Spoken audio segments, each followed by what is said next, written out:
Hello my viewers and welcome back to my channel. Subscribe, like, and don't forget to be part of this conversation in the comment section down below. Now, in a world where history intersects with mythology, the depiction of religious figures takes center stage in discussions of identity and representation. Join me today on a journey into the contentious debate surrounding the racial identity of revered spiritual leaders. In this video, we confront the discomfort and resistance provoked by claims that challenge conventional portrayals. From assertions of Jesus' blackness to debates over Buddha's origins, the clash between perception and reality reveals deeper tensions simmering beneath the surface. If Jesus is black, then Buddha is not. Not everyone is black. Well, in this video, palm color people seem not to like the fact that Jesus is black. This can be seen by the arguments they make on videos where black people or content creators were explaining or saying that Buddha is black and he is from Egypt. Check out these videos as they argue and bring out what they call facts. Check out these videos. I will be right back. And came from Egypt. So, I'll be dabbling in Buddhism. He was black. Every day, reality looks more and more surreal. It always amazes me how confident a person can be once they are unburdened by the intellect. Human mind truly has no limits when it's empty.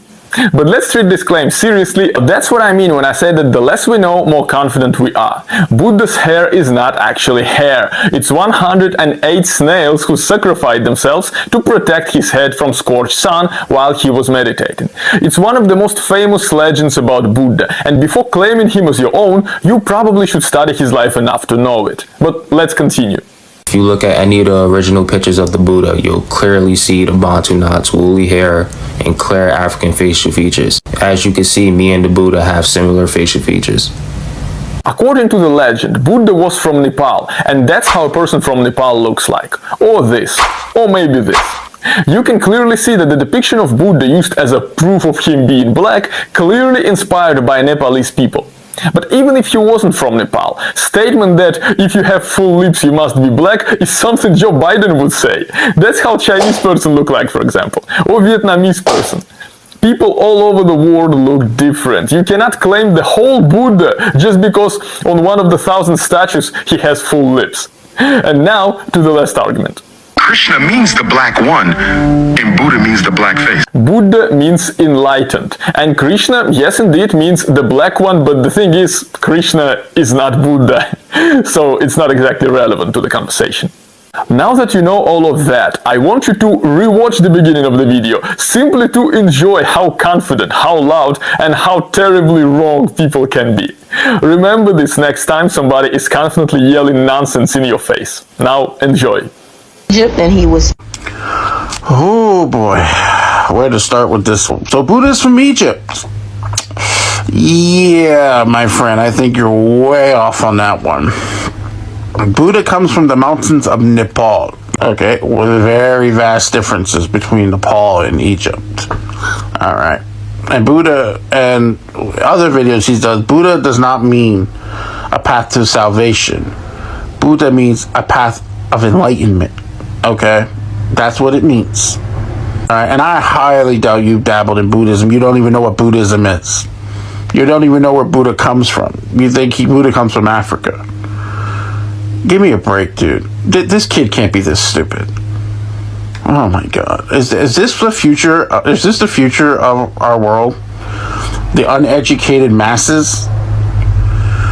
Oh my God, I'm embarrassed. I'm embarrassed that this is what people actually believe, that they're this stupid that they actually believe this. This world is doomed and this generation is doomed. Murmo out. So I don't know if you're trying to be funny, but in case you're not, yes indeed, the original Buddha was black. Well, I should say Buddhas. If you don't believe me, please join me. If you look at any of the original pictures of the Buddha, you'll clearly see the Bantu knots, woolly hair, and clear African facial features. As you can see, me and the Buddha have similar facial features. Once again, and I'll give you one more. Clear African facial features. So yes, the original Buddha was black. And for your Jesus comments, I already made previous videos on that. Let's say Jesus was real, he would definitely be black.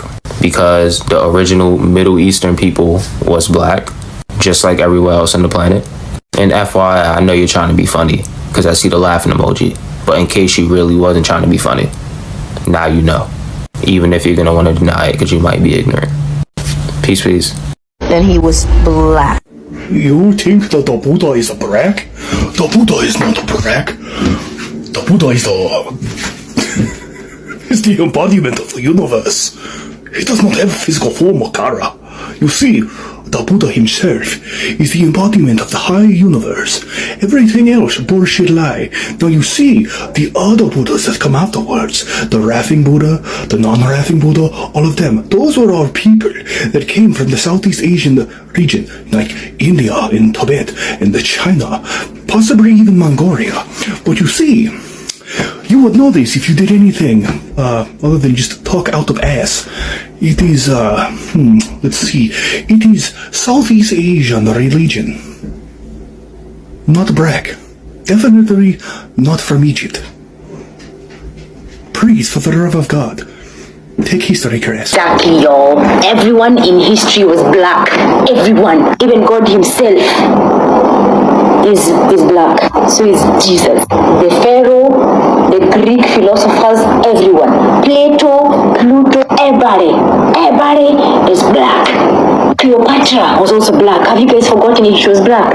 I do not whitewash history. Even the ancient Mesopotamians were black. Roman Empire, black. The Sui dynasty, all of them, everyone. Obviously, Disney has caught on. The rest of you should too.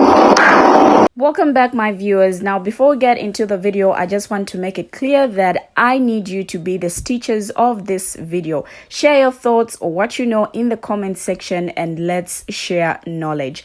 Now, this is what I found in my research. According to my research, the founder of Buddhism lived in the 6th to 4th century BCE in the region of present-day Nepal and northern India. His teachings and philosophy laid the foundation for one of the world's major religions, Buddhism. Now, Siddhartha Gautama was born in the Shakya clan, an ancient tribe located in the foothills of the Himalayas in what is now Nepal. This geographical context is significant in understanding his cultural and ethnic background. While historical records do not provide detailed descriptions of Siddhartha Gautama's physical appearance, it is widely accepted that he belonged to the Shakya tribe, which was likely of Indo-Aryan descent. Now, this suggests that Siddhartha Gautama would have shared similar physical characteristics with other people of the region, which may include a range of skin tones and features. In Buddhist art and iconography, Buddha is often depicted with specific physical attributes such as elongated earlobes, a top knot or ushinisha on his head, and a serene expression. Now, these representations are symbolic and are meant to convey spiritual qualities rather than provide an accurate depiction of Siddhartha Gautama's appearance. Over time, as Buddhism spread across Asia, artistic representations of Buddha evolved to reflect the cultural context of different regions. For example, in East Asian Buddhist traditions, Buddha is often depicted with distinct facial features that align with ethnic characteristics of the local population. Scholars generally agree that Siddhartha Gautama was born in what is now Nepal and that he belonged to Shakya tribe.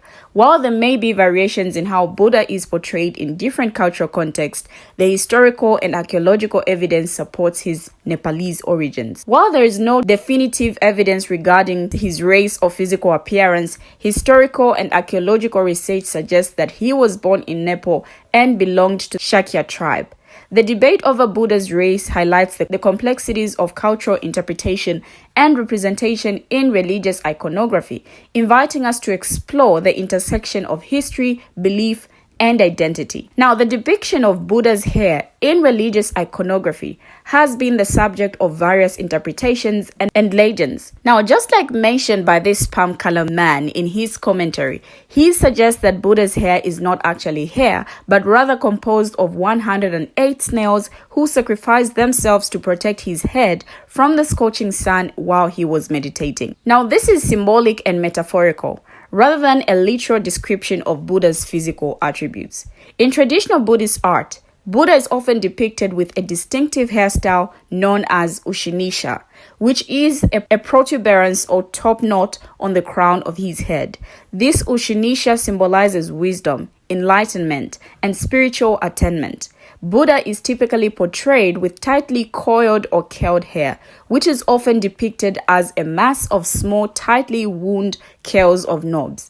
Now, the interpretation of Buddha's hair in artistic representations varies across different cultural and regional traditions within Buddhism. In some depictions, Buddha's hair may appear more similar to the hair texture commonly associated with individuals of African descent, while in others, it may reflect the hairstyles prevalent in the cultural context of the artist. The portrayal of Buddha's hair in religious art is symbolic and carries deep spiritual significance rather than being a literal representation of his physical attributes. Now, the Ascension of the snails is one of many allegorical explanations found in Buddhist folklore, serving to convey the reverence and devotion accorded to the enlightened figure of Buddha.